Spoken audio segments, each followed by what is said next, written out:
Lanjutan sidang kasus pembunuhan berencana yang menewaskan Brigadir J dengan agenda pemeriksaan saksi.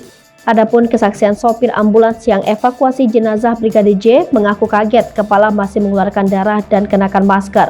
Pada persidangan kemarin dengan agenda pemeriksaan saksi, Majelis Hakim Pengadilan Negeri Jakarta Selatan memutuskan untuk sidang terdakwa Baradae digabung dengan dua terdakwa lainnya yakni Ricky Rizal dan Kuat Ma'ruf. Pengadilan Negeri Jakarta Selatan menggelar sidang lanjutan perkara pembunuhan Brigadir J dengan terdakwa Baradae, Ricky Rizal, dan Kuat Ma'ruf. Jaksa penuntut umum menghadirkan beberapa saksi, yang mana salah satunya ialah Ahmad Syahrul. Semakin lama kasus pembunuhan berencana Brigadir J bergulir, semakin banyak pula saksi yang dihadirkan.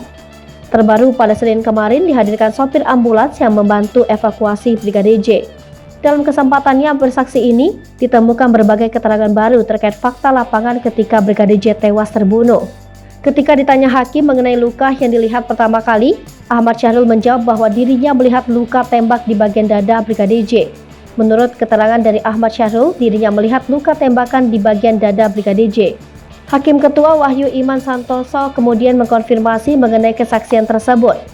Namun ketika ditanya mengenai luka di area lain, Ahmad Syahrul menyebut bahwa dirinya tidak melihatnya karena buru-buru.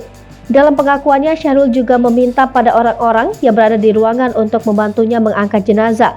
Hakim juga bertanya mengenai darah yang berada di kepala Brigadir J. Namun Syahrul tidak tahu apakah darah tersebut keluar dari organ tubuhnya atau dari genangan darah yang sebelumnya telah ada di lantai. Dalam proses evakuasi tersebut, Syahrul mengatakan bahwa jenazah Brigadir J masih mengenakan masker. Menurut keterangan Syahrul, Brigadir J saat sudah tergeletak tersebut menggunakan masker berwarna hitam. Dalam kesaksiannya, Syahrul juga menyebut bahwa melihat luka tembak di dada sebelah kiri Brigadir J.